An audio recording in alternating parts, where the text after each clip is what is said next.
Hello, chào mọi người. Hôm nay mình sẽ giới thiệu cho mọi người hai loại bịch bánh 4X mà mình đã mới mua hồi chiều nay. Ok, đây là bịch bánh 4X, 4X này, Oxy 4X, 4 vị phô mai. Ok, ui phô mai. Đây là Oxy 4X, mít sốt đi gacha vị cây. Đây, đi gacha vị cây. Đây mình sẽ thử ăn review thôi, mình ăn thử mình cảm nhận rồi nó hai vị nó sẽ như thế nào nha. Đây. Đó, hai bánh luôn, sẽ hai bịch luôn.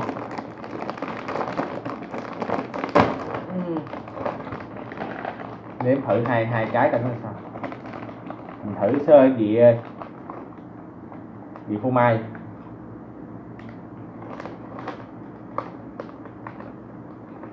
Bánh này có 4 lớp nha mọi người. Rồi, 4 lớp đây.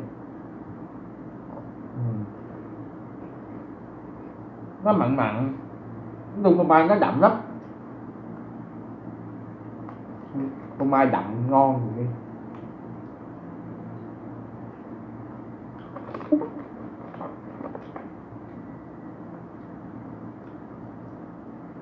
Nó mặn mà có mặn phô mai rất là hơi ngọt ngọt chút, hơi ngọt ngọt mặn nữa. Để mình thử nếm vị cay rồi. Đây vị cay.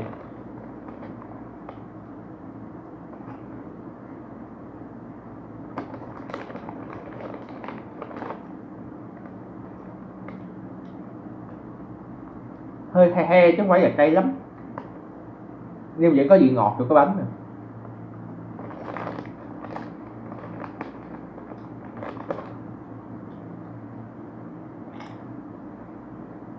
Mình rất dụng ăn nhiều món mà thích ăn cay trước để ăn mấy cái khác để giải cay.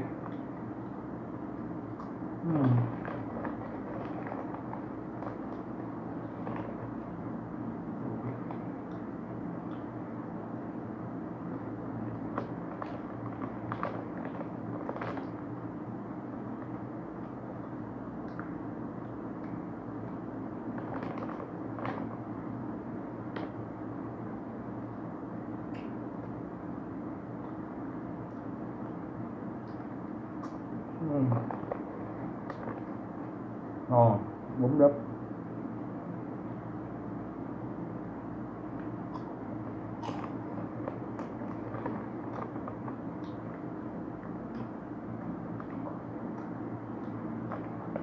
Cái này làm cái hình cay lắm, làm cay lắm, cay gì không?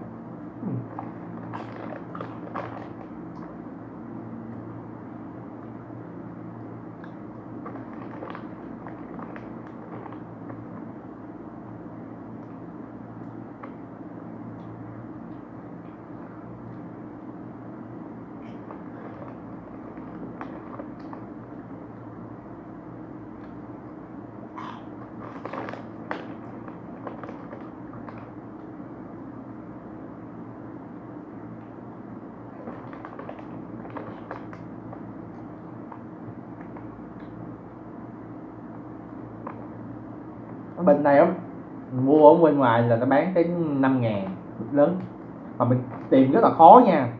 Bịch này là rất khó, hiếm luôn, hiếm rất là hiếm.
Rồi ăn nguyên bịch là thấy bắt đầu thấy rất cực cay, cay quá.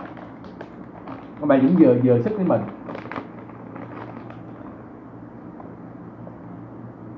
Các bạn nói với trẻ nhỏ mà ăn cay không được, không nên ăn này, cay quá. Ăn cái này đỡ cao.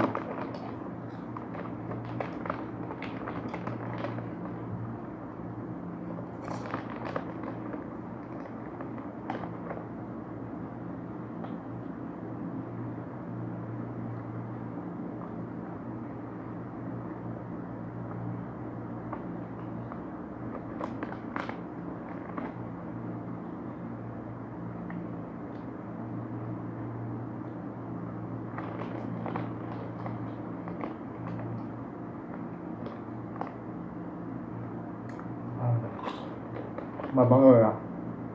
Mời mọi người.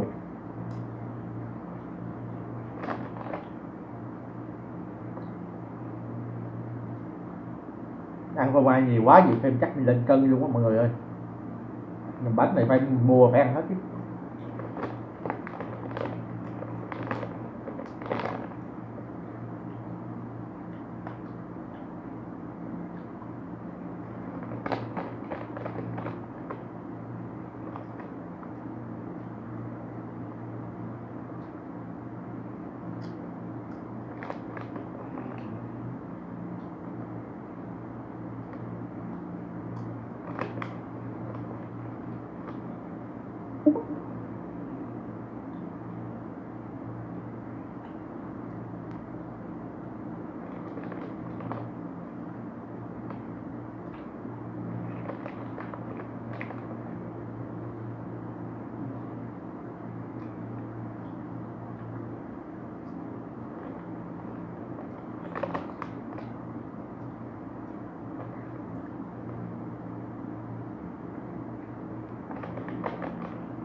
Rồi xong này mình sẽ kết thúc video tại đây. Nếu mọi người thích mình ăn uống cái gì thì cứ nhấn like và subscribe và bấm chuông để theo dõi những video mới nhất của mình nhé.